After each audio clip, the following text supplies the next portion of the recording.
Ça y est, les vacances, la plage, le soleil, la détente sans se poser de questions. Enfin si, une quand même. On n'en consomme pas un peu trop?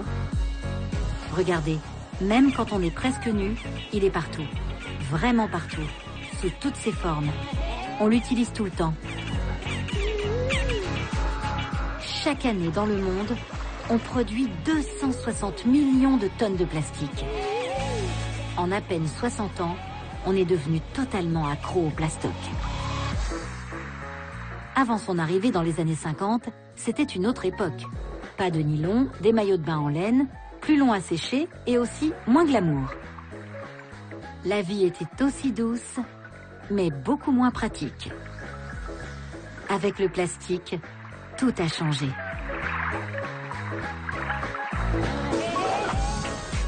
Bienvenue dans l'ère du jetable, de la glacière et des bouées. Un monde où tout est plus facile, plus fun et moins cher. Mais cette invention géniale n'est-elle pas en train de se retourner contre nous? Quel impact a le plastique sur notre vie et l'environnement? Sommes-nous allés trop loin?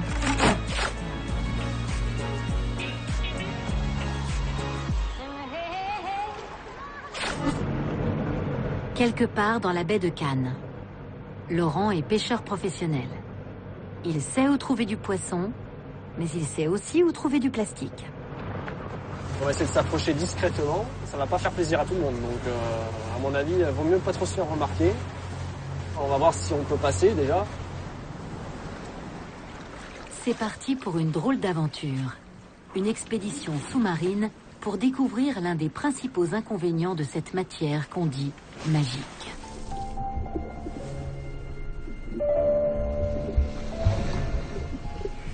Laurent m'emmène dans un lieu symbolique qui résume à lui seul notre relation au plastique. Nous allons plonger sous le palais des festivals de Cannes en empruntant le seul accès possible par la mer. Il va falloir passer sous cette digue dans 50 cm d'eau. Le palais des festivals, un lieu mythique qui chaque année accueille sur ses marches les plus grandes stars de cinéma. Glamour, chic, paillettes, tout est impeccable. Le tapis rouge est même changé 3 fois par jour. En haut, tout est beau. Mais sous le tapis, qu'est-ce qu'on cache? Nous avons filmé ces images en juin 2013. Et voici ce que nous avons découvert. Une plage souterraine couverte de feuilles, de bois, mais aussi de plastique. Un échantillon complet de notre société de consommation. Ça c'est un bidon d'huile. Et ça pue, ça pue. C'est vraiment plus qu'écœurant, c'est dégueulasse. C'est dégueulasse.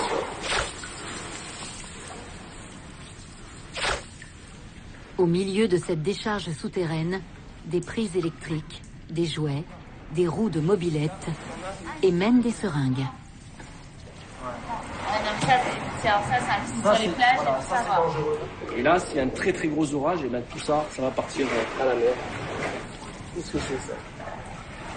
Oh, les paillettes de Cannes. Voilà, on les a trouvées finalement. Donc, il y a les paillettes en dessus, et puis il y a les paillettes aussi en dessous. Voilà. Quand je vois les stars qui passent avec des robes de haute couture, des bijoux, ils ont des parures à plusieurs millions d'euros sur eux. Et en dessous, voilà, il y a ça qui contraste. C'est la désolation, c'est la fin du monde, là. C'est la fin du monde. C'est la mort. Là, il n'y a plus rien. Hein. Il n'y a plus de crabes, il n'y a plus de poissons. C'est un poison. C'est vraiment un poison qui est en train de tuer les océans. Et quand on voit ça, c'est pas possible. On peut pas rester inactif. C'est impossible.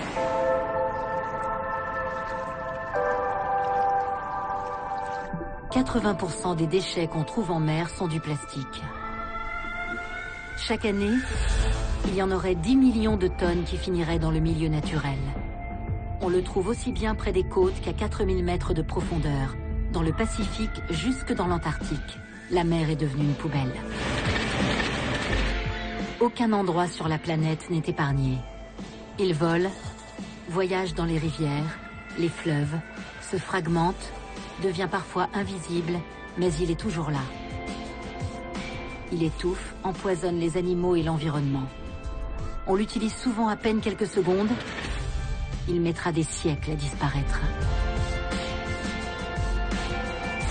Comment est-il fabriqué? Est-il dangereux? On croule sous les déchets plastiques. On ne sait plus quoi en faire, mais pourtant on en produit toujours plus. Jusqu'où irons-nous?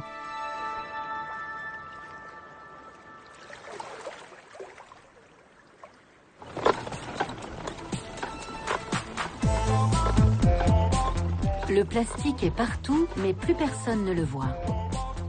Alors on l'a joué un peu provoque. Les stars défilent en haute couture sur la Croisette. Moi, j'ai choisi de me faire une robe 100% déchets plastiques, 100% recyclée. La robe interpelle, mais pourtant j'ai le sentiment qu'on a fini par s'y habituer à cette pollution et à vivre avec. Voulez-vous faire une robe pas chère? Ben, ça, c'est tout ce que j'ai trouvé dans la mer. C'est dégoûtant, c'est sûr, mais même si on le dit, il n'y a rien de fait. Alors, Ah oui, mais alors qu'est-ce qu'on fait? Faut laisser faire comme jusqu'à maintenant ça se fait. Ben, on peut pas laisser faire ça quand même. Ah oui, mais... C'est trop tard maintenant, c'est fini. Trouver la solution, mais moi je l'ai pas. Et en plus, moi j'ai travaillé dans le plastique. Ah, vous avez travaillé dans le plastique? Ah ouais. Ah bah alors attendez, je m'installe. Comment ça, vous avez travaillé dans le plastique? Alors racontez-moi, vous faisiez quoi? Bah, les sacs en plastique pour la consommation. Vous en avez fait beaucoup? Des milliers. Vous venez avec moi les ramasser? Monsieur, regardez, il y en a juste là. Vous m'aidez? Voilà, alors ça c'est pour vous. Parce que vous êtes les sacs plastiques et moi je vais prendre les bouteilles. Je regarde, je vérifie que vous le mettez dans la poubelle. Ah bah oui. Regardez pas. Cannes aussi nettoie ses plages l'été pour ne pas faire fuir les touristes et continuer à faire rêver. La ville dépense même chaque année 900 000 € pour la propreté du littoral. Mais alors pourquoi ne pas ramasser sous le palais qui se trouve à quelques mètres seulement des vacanciers? Parce que ça ne se voit pas? En tout cas, question image, ça fait un peu désordre. Alors on a voulu les aider. Madame, Oui? je pourrais avoir une bouteille? Ah ben il y en a plein dans la mer partout. Tu peux en trouver partout. Excusez-moi. Bonjour, je cherche la police municipale, s'il vous plaît. Oui. C'est vous? Ah d'accord. Je viens vous voir parce qu'en fait, sous le palais des festivals, il y a des seringues. Enfin ça, c'est pas drôle du tout, quoi. Il y a des seringues, des bouteilles et tout ça. Alors qu'est-ce qu'on fait? Service de nettoyage. Service de nettoyage, mais de qui? Qui dépend de qui? Faut passer, il faut demander à la mairie. Si vous me dites, je vais le dire à mon chef. Et la mairie, elle peut faire quelque chose là sous le palais des festivals ou le palais des festivals. Ils veulent faire un truc. Pourquoi vous n'écrivez pas une lettre? On s'est dit que ce serait plus rapide de téléphoner. On a donc appelé tous les responsables de la propreté de Cannes pour savoir qui pouvait nettoyer. Oui, allô? Oui, bonjour. Je suis bien à la direction de l'environnement. Je suis pas au SIAUBC? police de l'environnement, bonjour. Je n'étais pas informée. L'origine de cette pollution, c'est l'incivilité des gens. Et on va tirer les oreilles à notre exploitant, la Lyonnaise des Eaux. Vous devriez d'ailleurs les appeler, tiens. Lyonnaise des Eaux, nous protégeons la ressource pour produire de l'eau potable et traitons les eaux usées pour les rendre propres à la nature. Au total, 10 interlocuteurs, 3 heures à fondre dans cette robe en plastique en plein cagnard, à écouter tout le monde se renvoyer la balle. Ce n'est pas Lyonnaise des Eaux en fait en tant que telle qui nettoie les types de déchets, c'est surtout la ville de Cannes. L'idée c'est de savoir surtout si on peut nettoyer et qui peut nettoyer quoi. Ouais, alors c'est vrai qu'il faut savoir à qui appartient cette parcelle-là. Comme c'est sous le palais, est-ce que c'est le palais du festival qui est une SEM? Est-ce que c'est... Bon, ok, je vais voir. Un mois plus tard, la mairie de Cannes nous a envoyé ces photos. Les images d'une opération de nettoyage réalisée sous le palais des festivals. Une petite victoire qui peut sembler dérisoire car c'est toute la Méditerranée qu'il faudrait aujourd'hui nettoyer. Cannes n'est qu'un exemple parmi tant d'autres. Mais ils viennent d'où tous ces déchets? Des bateaux, des pêcheurs, des vacanciers? Oui, mais pas seulement. En fait, les 3/4 du plastique qu'on retrouve en Méditerranée viennent de la Terre. Et ça commence parfois par un geste tout simple. On jette en se disant que ça ira ailleurs. Mais c'est où ailleurs? Il n'y a pas d'ailleurs. À Marseille, vous allez comprendre comment ce qui est jeté dans la rue peut un jour se retrouver dans la mer. Par an, à Marseille, on collecte 400 000 tonnes de déchets. Sur toute la population. Sur toute la population, sur les collectes des déchets par conteneur. Et on a 15 000 tonnes qui sont jetées comme ça, sur la voie publique. Ce qui est jeté dans le caniveau sur la voie publique, avec la pluie ou avec l'eau pour nettoyer les caniveaux. Lorsqu'on n'a pas, lorsque le cantonnier n'est pas passé, tout vient ici s'engouffrer là. Tout passe par là. Est-ce que ces déchets, vous en voyez de plus en plus? Plus les déchets d'emballage de type canette, fast-food, je mange dans la rue, etc.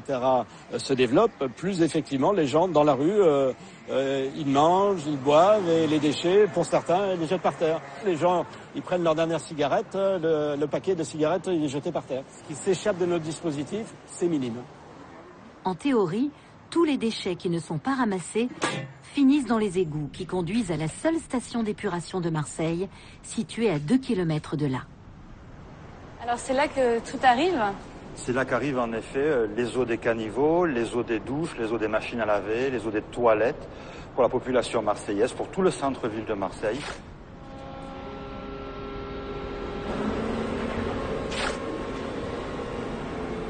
La station récupère 1300 tonnes de déchets par an. Les bouteilles et les emballages sont arrêtés grâce à des filtres et seront envoyés à la décharge. Mais l'efficacité du système dépend de la météo. Quand il pleut beaucoup, et en régime méditerranéen, ça arrive souvent et de manière soudaine, les déchets ne sont plus du tout arrêtés. Les déchets vont directement dans le milieu naturel. Pourquoi c'est comme ça? Parce que la station d'épuration, elle est faite pour un débit, pour un certain débit. Elle ne peut pas recevoir plus d'eau, sinon elle serait noyée. Et donc pour éviter de la noyer, je suis obligé de la fermer, la station d'épuration, ce qui peut arriver une dizaine de fois dans l'année. Les déchets sont envoyés par le tuyau au milieu naturel. Mais pourquoi on ne peut pas faire plus? Parce que c'est quand même pas acceptable qu'une partie des déchets finissent dans le milieu naturel. Pourquoi on ne peut pas faire plus là? Techniquement, on a des solutions pour tout. Mais aujourd'hui, ce n'est pas une priorité, ni sociétale, ni politique. Ça coûterait trop cher. Et il y a encore aujourd'hui en Méditerranée des villes qui n'ont pas de station d'épuration où l'ensemble de ce qui est collecté par le réseau va encore de nos jours à la mer. Donc tout ce plastique, tous les déchets, tout part directement à l'eau. Tout à fait. C'est incroyable quand même. Ah. Mais, Une partie des déchets, dont beaucoup de plastique, atterrit donc directement dans le milieu naturel. Et ils sortent par des tuyaux d'évacuation sous la mer ou creusés dans la roche, semblables à celui-là. Isabelle Poitou est spécialiste des déchets marins. Cette biologiste travaille avec la région pour tenter de réduire la quantité de plastique rejeté dans la mer.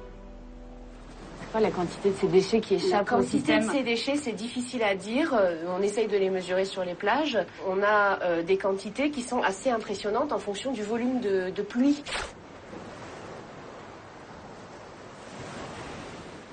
Mais ce qui est incroyable, c'est qu'on n'a pas trouvé un système pour empêcher que ces déchets aillent à la mer. Il y a des systèmes. Il y a des systèmes, sauf que jusqu'à maintenant, les déchets, c'était pas un problème. La mer était là pour les recevoir. L'humain n'avait pas pris conscience de la gravité du problème. Le problème, ce sont les hydrocarbures, c'est le nucléaire, c'est les pollutions chimiques, ce sont les médicaments, ce sont tout ce qu'on veut.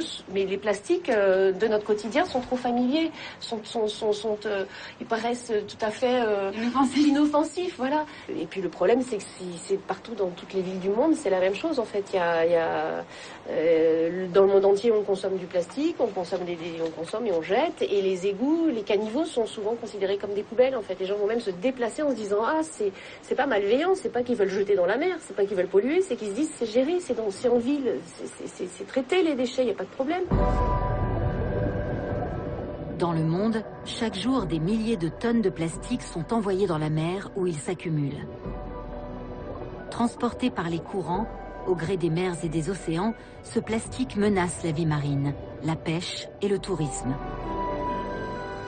D'après l'ONU, les dégâts provoqués par ces déchets se chiffrent à plus de 10 milliards d'euros. Même les zones les plus protégées sont touchées. L'archipel du Frioul, à quelques kilomètres au large de Marseille. Ici, personne ne jette de plastique dans la mer. Et pourtant, sur les plages, malgré le nettoyage, il revient toujours. Ces déchets qui viennent s'échouer sur la plage, c'est comme la mer qui vient vomir. Ces déchets qu'elle n'arrive pas à digérer, c'est du plastique, c'est indigeste. Et donc elle vient ramener ça sur la plage en nous disant « Mais oh, mes enfants, oh, reprenez, je ne sais pas quoi en faire moi de vos trucs là. » Toujours consommer, produire, consommer, produire. Que si on intégrait le coût du traitement de la dépollution, le coût environnemental, la perte des espèces dans l'achat au départ, on paierait beaucoup plus cher tout ça. Ça aurait beaucoup plus de valeur. Au milieu des cotons-tiges, des mégots et des bouchons, de petites billes retiennent notre attention. Là, ce sont les granules de plastique des industriels. Ça, c'est la C'est matière vraiment première. la matière de base, voilà, qui sert à faire tous nos objets en plastique. Tous nos emballages sont fabriqués à partir de ces granules. Et ça vient d'où alors? Ça arrive comment ici? Je sais pas trop, ça aboutit en mer à un moment donné. Et on en trouve depuis que je suis toute petite, j'en trouve sur les plages. Et de plus en plus, en fait, on en trouve. Avant même d'être transformé en objet, le plastique finit donc déjà dans la nature. De petites perles de plastique de quelques millimètres de diamètre, obtenues grâce à du pétrole raffiné. Fondues, moulées, colorées, transformées, elles deviendront polypropylène, polyéthylène ou encore polychlorure de vinyle.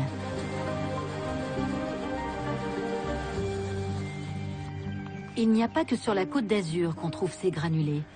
Il y en a aussi près des rivières, des fleuves, comme ici à l'autre bout de la France, en Normandie, au bord de la Seine.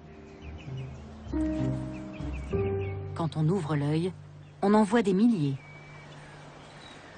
Il y en a partout, hein. Ah oui, Mais là, oui. rien que sur ce bout de bois, il y en a plein, quoi. C'est pas une marée noire, c'est une marée de plastique.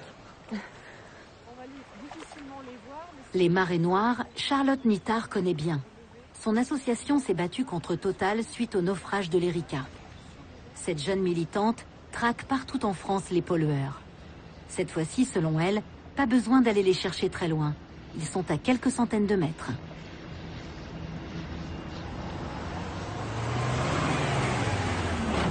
Port-Jérôme, un gigantesque site industriel entre Le Havre et Rouen. On y trouve des entreprises spécialisées dans le raffinage pétrolier et la pétrochimie. Dans ces sacs, des millions de granulés de plastique destinés à l'automobile, l'électroménager et les emballages. Charlotte Nittard accuse les plasturgistes de laisser s'échapper dans la nature une partie de ces granulés. Mais qu'est-ce qui se passe en fait? C'est des trucs qui sont renversés? C'est des pertes de confinement, soit au moment de la production, soit à travers les eaux de rinçage. Vous voyez là dans le fossé, là, ça en est truffé, il y en a plein partout. Le comptage qu'on a fait sur une buse, l'équivalent d'une buse telle que celle-ci au cours d'une année, on est à 2,2 tonnes de granulés qui sont passés au travers de cette buse et qui sont partis dans la Seine, juste pour une comme ça. Et des comme ça, il y en a des dizaines sur la zone.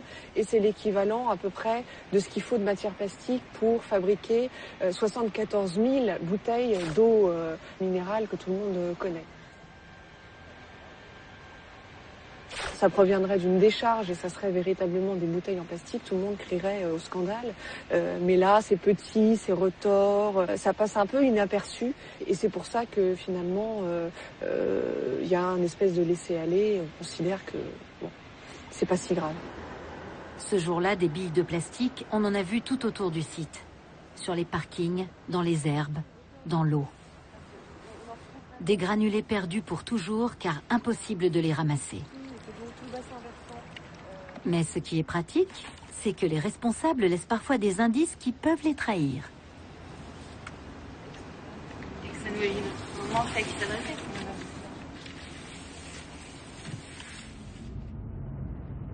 ExxonMobil, la plus grosse compagnie pétrolière privée au monde et un géant dans la fabrication des granulés de plastique. Bénéfice du groupe l'année dernière, 24 milliards d'euros. Le type d'entreprise qui ne manque pas de moyens pour contrôler ce qu'elle rejette dans la nature. Une petite visite s'impose. Bonjour. J'ai trouvé ça, c'est plein de granulés que j'ai trouvé dans l'eau. Et Et je voulais vous les ramener en fait. Vous allez venir au poste de garde? Oui. Il y a du monde qui va venir pour voir avec vous. À partir de ce moment-là, on nous a demandé d'arrêter de filmer. Il a donc fallu être plus discret. Bonjour, en fait on a trouvé tout ça et je crois que ça vous appartient. J'étais assez curieuse de savoir comment ça pouvait se retrouver dans l'eau partout, ces granulés de plastique. Voilà. C'est marrant, mais tout le monde a l'air très surpris. Dans l'eau, ça n'a rien à y faire normalement. Bah oui, mais il y en a. Enfin là, je vous ai pris un petit échantillon. Hein. Mais il y en a beaucoup. Ah, mais il y en a partout. D'accord. C'est ça aussi. Quelques minutes plus tard, la chargée de communication arrive et elle aussi dit ne pas comprendre. Vous n'avez jamais entendu parler de granulés qui partent dans l'eau? D'accord, personnellement, non. Oui. Mais non, je pense. De toute façon, la société ne laisserait pas faire quelque chose comme ça si on l'avait su. Donc je ne sais pas ce qui se passe, je ne sais pas si c'est à nous, je ne sais pas. Enfin, le sac, il est à vous quand même. Ça, c'est sûr. Et il y en avait plusieurs quand même. Hein. Il y avait plusieurs sacs avec encore des granulés à l'intérieur. Ok. A priori, c'est quelque chose qui existe depuis très longtemps et qui est courant. C'est-à-dire que c'est pas juste arrivé aujourd'hui. Hein. Et on va prendre les numéros de l'eau, nous on va tracer d'où ça vient, pourquoi, on va faire une enquête de notre côté. Vous savez, il n'y a pas que nous qui fabriquons des granulés, donc je pense qu'il vaut mieux d'abord vérifier. En tout cas, vous aurez une réponse. D'accord, merci.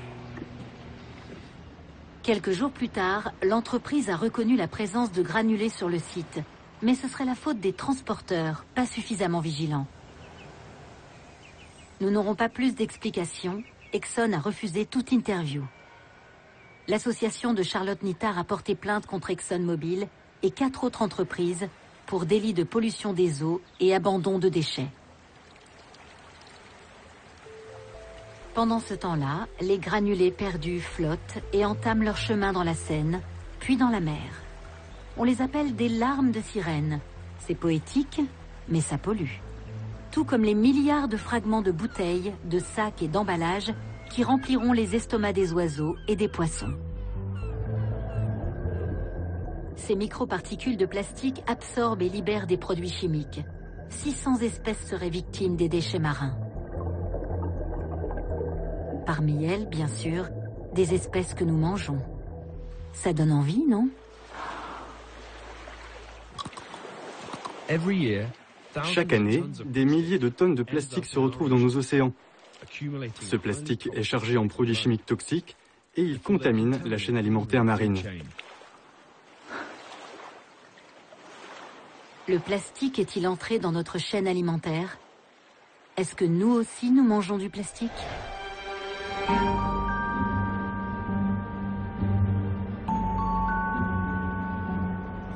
En Belgique, une équipe de chercheurs en est persuadée. Colin Jansen dirige depuis 15 ans le laboratoire d'écotoxicologie de l'Université de Gand.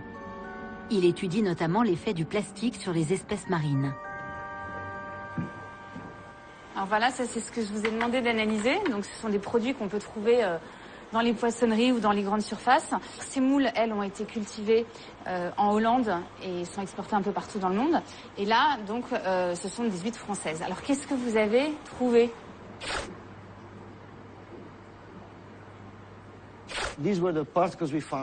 Voici les particules que nous avons trouvées dans ces organismes.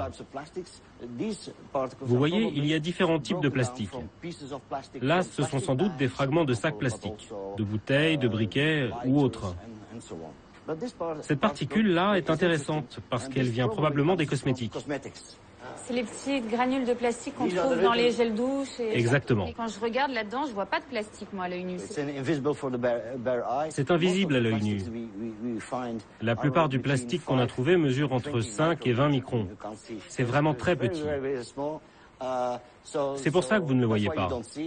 Mais il est là, il est clairement là. Sur l'ensemble d'une portion, ça fait quoi ? Si vous prenez 12 huîtres, vous mangerez peut-être entre 40 et 50 microparticules de plastique. Si vous avez une portion d'1 kilo de moule, soit 300 grammes de chair, on estime qu'il y aurait entre 90 et 100 microparticules de plastique par portion. Ah, vous êtes belge, vous adorez ça. Ah oui. Alors qu'est-ce que ça vous fait de savoir qu'il y a du plastique? C'est votre plat national, il y a du plastique dans votre plat national? C'est regrettable. Ça n'aurait pas dû arriver, mais c'était prévisible. Il y a tellement de déchets autour de nous, tellement de plastique. On pouvait se douter qu'un jour, il entrerait dans la chaîne alimentaire. Et pour les moules, c'est déjà le cas. Très peu d'études existent sur ce sujet. On n'en est qu'au début. Pour l'instant, les quantités de polluants et de plastique détectés ne présenteraient pas de danger pour la santé humaine. Il n'y a pas de risque, pas de raison de s'inquiéter pour l'instant. Est-ce que ce sera pareil à l'avenir? Je ne sais pas. Est-ce qu'on doit s'en préoccuper? Oui, parce qu'on ne veut pas de polluants dans notre nourriture. Mais c'est clairement un signal, une alarme qui clignote pour nous tous, les gouvernements, mais aussi les consommateurs, pour qu'on réfléchisse à la manière dont on utilise et on consomme le plastique. Si rien ne change, un jour on mangera peut-être le plastique qu'on jette? On appelle ça l'effet boomerang. Il est peut-être temps de réagir, non? Mais ce qui inquiète plus encore les scientifiques, ce n'est pas le plastique que nous mangeons, c'est celui qui nous entoure au quotidien. À chaque heure, tous les jours, toute notre vie, nous sommes en contact avec le plastique. On le respire, on le touche, on le met à la bouche. Mais il y a quoi dedans? Pour qu'il soit de toutes les formes, coloré ou transparent, imperméable, souple ou résistant, pour qu'il conserve les aliments, pour qu'il nous rende des tas de services, les industriels y ajoutent des produits chimiques, des additifs comme des stabilisants, des retardateurs de flamme, des plastifiants. Tout ça dans le plus grand secret industriel. Certains sont jugés inoffensifs, d'autres suscitent beaucoup d'inquiétudes.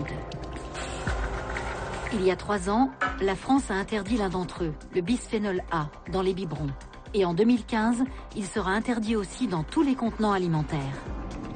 Et les autres alors, sans danger? On a décidé d'aller poser la question aux industriels. Ça tombe bien, la filière plastique veut devenir responsable, et elle entend bien le faire savoir. Voici la grand-messe du plastique éthique, la 11e conférence internationale du recyclage organisée par les industriels eux-mêmes. Réduire les déchets, augmenter le taux de recyclage, protéger la planète. L'industrie fait des efforts et sort les beaux discours. J'ai 2 slogans qui, pour moi, correspondent bien à ce qu'on a discuté ces 2 jours. Le premier slogan, ça serait « I have a dream ». Et le deuxième, c'est « Yes, we can ». I have a dream, j'ai une ambition, c'est 0 déchets plastiques en décharge. Yes, we can, oui, on le peut, on l'a entendu durant 2 jours. Mais derrière la jolie photo de famille et la belle opération de communication, quels sont les vrais efforts de l'industrie du plastique? La filière est-elle vraiment transparente? Plutôt peut-être là-bas, on a vu un... Michel Loubry est le représentant du lobby plastique en Europe. C'est un homme sympathique qui répond toujours aux demandes d'interview. Avec le temps, il s'est rodé aux critiques. Pourquoi, par exemple, vous ne publiez pas, ou pourquoi c'est pas plus facile de savoir quels sont les composants de chaque plastique? Quels sont les produits chimiques et les composants chimiques qu'il y a dans ces plastiques? Comme je vous le disais tout à l'heure, il n'y en a pas tant que ça. Vous prenez un film d'emballage classique, c'est un polyéthylène, on met de l'éthylène et on le polymérise avec un catalyseur et on obtient du polyéthylène. D'ailleurs, si... moi je ne sais pas, moi je suis pas chimiste. Oui, mais si je vous mets sur l'étiquette c'est de l'éthylène avec un catalyseur Ziegler-Natta, qu'est-ce que ça vous donne comme information?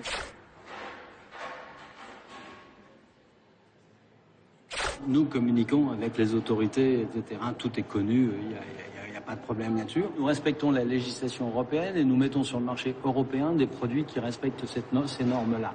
Après, nous, producteurs de matières plastiques en Europe, nous ne sommes pas derrière tout ce qui se passe dans le monde et on importe des produits de partout. Et là, nous, on ne peut pas du tout assurer que ces produits-là soient parfaits. On vous a mis en cause sur le bisphénol A qui a abouti à une interdiction partielle et bientôt plus générale sur dans les emballages. Je continue à penser que c'est une application extrême du principe de précaution. La façon dont le bisphénol A est utilisé, que ce soit dans les matériaux plastiques ou dans les résines époxy qui servent de vernis aux boîtes de conserve, ça ne présente aucun danger pour les consommateurs, même pour les nourrissons et la petite enfance. Vous avez quand même beaucoup de scientifiques qui ils sont pas là pour vous embêter. Il y a des scientifiques qui ont fait des recherches. Comme pour tout, vous avez des études qui démontrent certaines choses, des scientifiques qui sont des militants, et je suis un scientifique moi-même, et je sais très bien orienter mes études pour démontrer ce que je veux. Est-ce que ça veut dire qu'aujourd'hui, vous pouvez me garantir que quel que soit le produit plastique que j'utilise, je ne prends aucun risque pour ma santé? Oui, je vous le garantis sans aucun doute. Heureusement que je peux vous dire ça. Moi qui représente les producteurs de matières plastiques, vous imaginez qu'on puisse mettre un produit sur lequel on aurait un doute sur la sécurité sanitaire? C'est impossible. En réalité, pendant longtemps, les industriels ne se sont même pas posé la question, hypnotisés par le progrès et la magie du plastique. On pensait que les produits chimiques étaient inoffensifs. Mais depuis quelques années, changement d'ambiance. Les agences sanitaires et les pouvoirs publics s'interrogent et sont en train d'évaluer les dangers. Une loi oblige même les industriels à informer les consommateurs de la présence de substances potentiellement dangereuses. L'année dernière, UFC Que Choisir a voulu vérifier si cette loi était respectée. L'association a choisi au hasard 40 produits de la vie courante et ils ont interrogé les industriels. La réglementation est très claire. Vous achetez un produit, vous avez le droit immédiatement d'écrire au fabricant, au distributeur, en lui demandant si ce produit contient ou non une des substances qui sont sur la liste européenne des substances extrêmement préoccupantes pour la santé.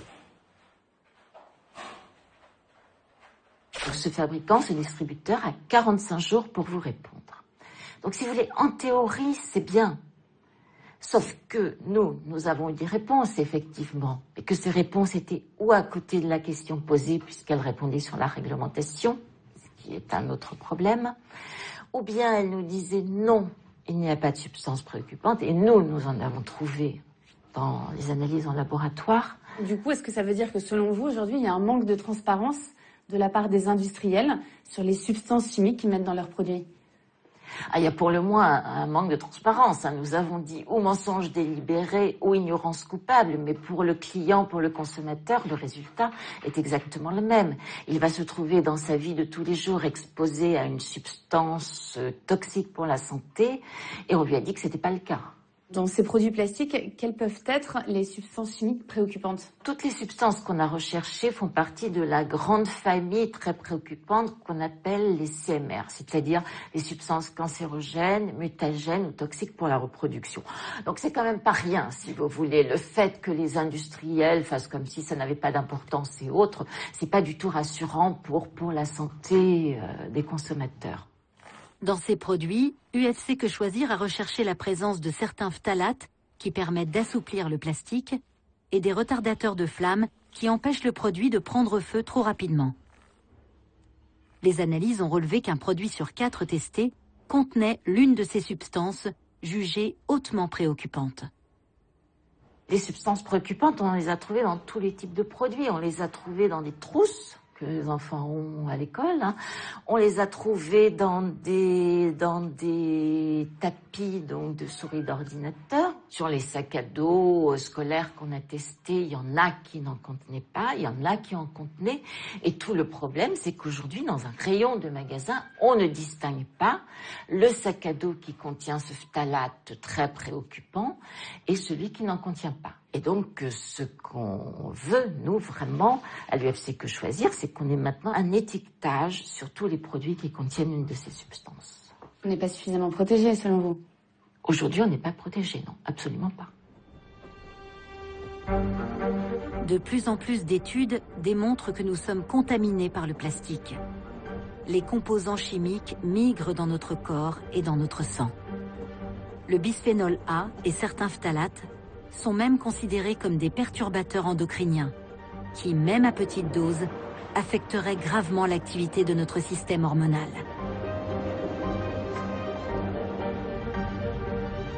À Londres, un chercheur a réuni l'ensemble des études scientifiques réalisées sur ces fameux perturbateurs endocriniens.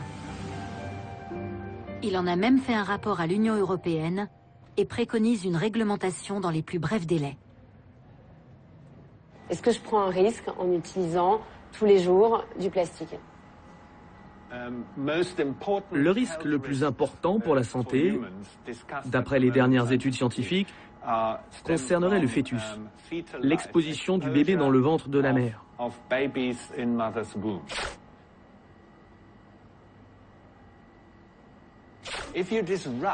Si vous perturbez, et c'est vraiment ce qui se produit, l'action des hormones pendant le développement du fœtus, on est face à un perturbateur endocrinien.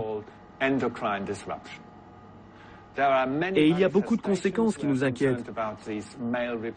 Troubles de la reproduction masculine, des malformations congénitales du pénis, des testicules qui ne descendent pas, le problème de la qualité du sperme, mais aussi cancer des testicules, de la prostate, du sein potentiellement, et d'autres maladies qui touchent les femmes. Le syndrome des ovaires polykystiques et aussi la thyroïde. Un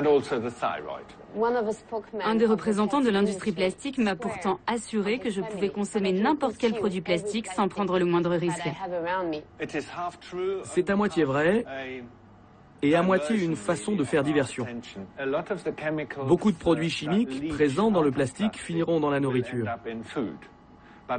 Non pas parce que vous buvez dans un gobelet ou que vous emballez votre tranche de jambon dans un film plastique, mais parce qu'il est impossible de contrôler la migration de ces produits chimiques dans l'environnement. Par exemple, prenez le polychlorure de vinyle, le PVC, avec lequel on fabrique entre autres les fenêtres. Ce plastique nécessite l'ajout de plastifiants comme les phtalates.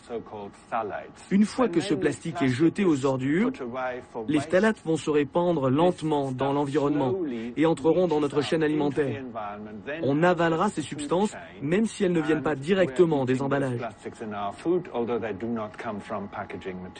Il y en a partout. Vous en avez dans votre corps, j'en ai. Vous avez des phtalates, moi aussi. Tout le monde en a. Donc si je comprends bien, je ne suis pas contaminée de façon directe par le plastique que j'utilise tous les jours?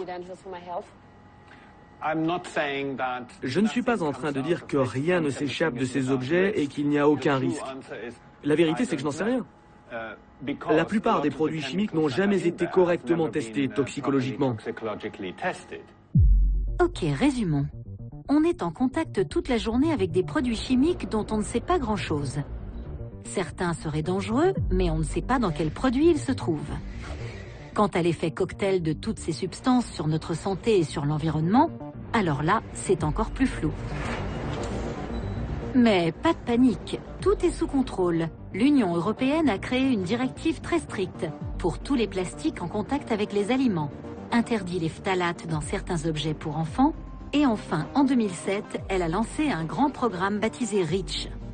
Avant de mettre un produit chimique sur le marché, les industriels doivent prouver qu'il est inoffensif pour les consommateurs. Vito Buonsante connaît cette directive sur le bout des doigts. Mais pour ce juriste, le système comprend de nombreuses failles. Diriez-vous que nous sommes suffisamment protégés en Europe? Nous sommes bien mieux protégés qu'ailleurs dans le monde, mais ce n'est pas suffisant. Si je suis un industriel et que je veux mettre un produit chimique sur le marché, qu'est-ce que je dois faire? REACH ne s'applique qu'à partir d'une certaine quantité. Si vous voulez utiliser un produit chimique dans des quantités inférieures à 1 tonne, vous n'avez rien à faire. Au-delà d'1 tonne, cela devient légèrement plus compliqué. Vous devez créer un dossier, fournir les études qui existent sur cette substance, payer des frais d'enregistrement, et si vous remplissez correctement les cases, alors vous obtenez l'autorisation de mettre cette substance sur le marché. C'est pas plus difficile que ça. Mais qui contrôle? Il n'y a pas une police européenne des produits chimiques?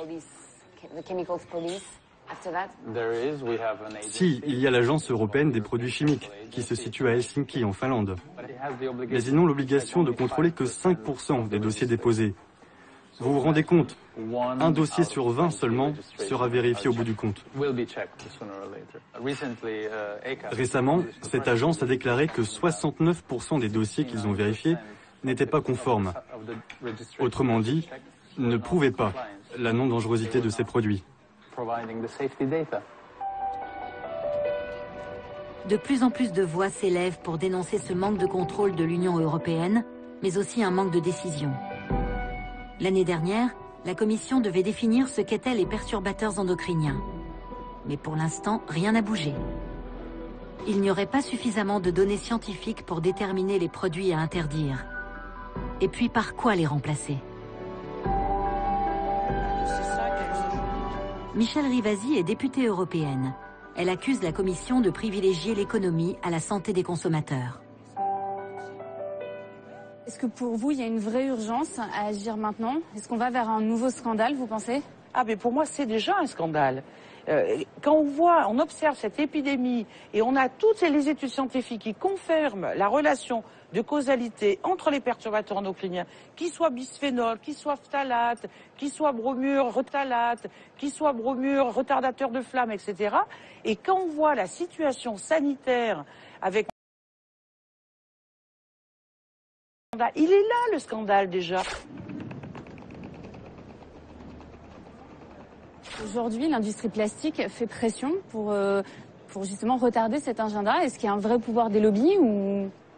Ah ben, il y a un vrai pouvoir des lobbies, parce que la Commission, elle est infiltrée par l'industrie, il y a plein de conflits d'intérêts. Ça se manifeste au niveau de certains députés, de certains États membres, pour dire « Attention, nous on a une industrie du plastique dans votre pays et ça va supprimer des milliers d'emplois ». Ça, c'est une pression liée à l'emploi dans le pays donné. Et puis, ça se manifeste aussi au niveau de la Commission. Au niveau de la Commission, il y a des gens très sensibles, vous voyez, à la petite musique des industriels qui leur dit non, non, pas maintenant, il ne faut pas faire cette directive maintenant, on n'est pas prêt, on n'a pas de substitution et ça va pénaliser notre industrie. Ça me fait penser à la directive tabac, c'était exactement le même chantage, c'est les mêmes intérêts, c'est le profit à court terme. Ils s'en foutent que vous soyez malade, ils s'en foutent que ce soit le contribuable français qui paye ou européen. Eux, ce qu'ils veulent faire, c'est le plus d'argent possible. Et ils font le chantage à l'emploi. C'est ça qui est scandaleux. L'Union européenne a promis avant l'année prochaine d'étudier à nouveau le cas des perturbateurs endocriniens. La France, de son côté, a lancé un grand plan national pour déterminer les substances à interdire. Mais pour l'instant, elles sont toujours là. Alors, en attendant que les politiques agissent, c'est peut-être à nous de faire quelque chose. Après tout, c'est nous qui consommons ces millions de tonnes de plastique. Et quand on y réfléchit 2 secondes, c'est un peu absurde, non? On met parfois un emballage plastique dans un sac plastique qu'on va mettre avec d'autres sacs plastiques qu'on va stocker. Et est-ce que ça nous rend beaucoup plus heureux?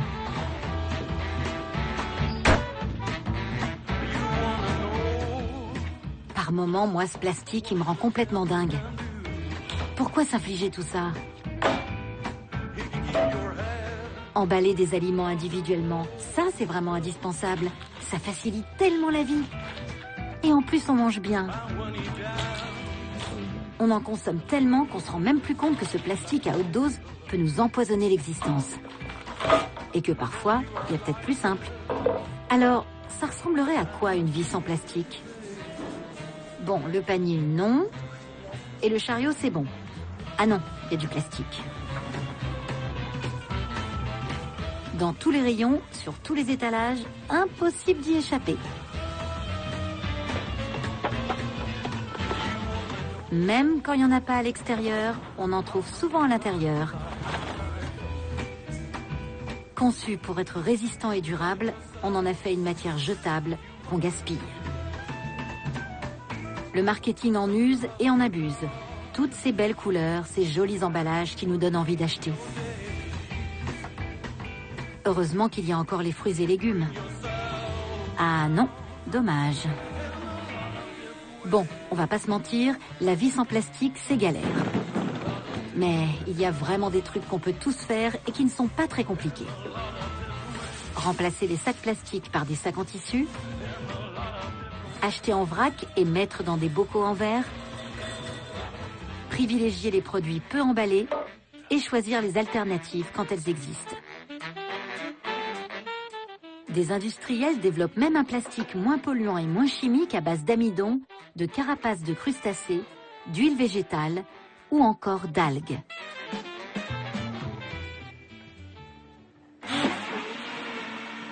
dans le monde, des petits génies imaginent et inventent le plastique de demain. Dans ce laboratoire, en mélangeant des algues brunes et du chlorure de calcium, ces 3 copains pensent avoir trouvé l'alternative à la bouteille en plastique. Si, c'est très sérieux. Ils ont même gagné un prix pour leur trouvaille. Ces apprentis sorciers sont étudiants au très prestigieux Royal College of Art de Londres, qui forment entre autres les futurs grands designers. Et voici leur projet. Ce ne sont pas des prothèses mammaires, mais des dosettes d'eau entièrement comestibles, baptisées tout simplement eau. Alors le truc, c'est que je sais pas comment l'attraper. Ça a l'air hyper fragile. Alors on peut faire plusieurs épaisseurs. Si c'est le but, c'est de remplacer la bouteille, on doit l'amener partout. Donc comment on fait pour que ce soit résistant? Parce que moi, je vais pas mettre ça dans mon sac. Alors ouais, effectivement, l'idée c'est d'encapsuler les petites eaux dans une plus grosse membrane du même type.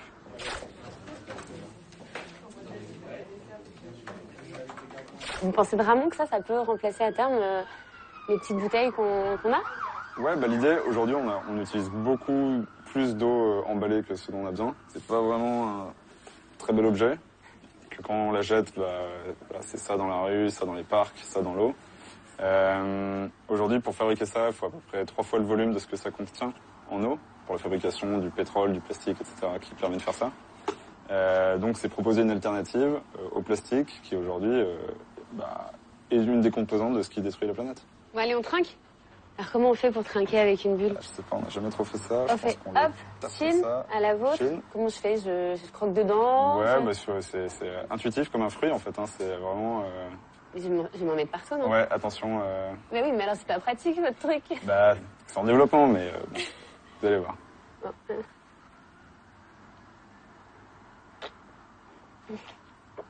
C'est super élégant.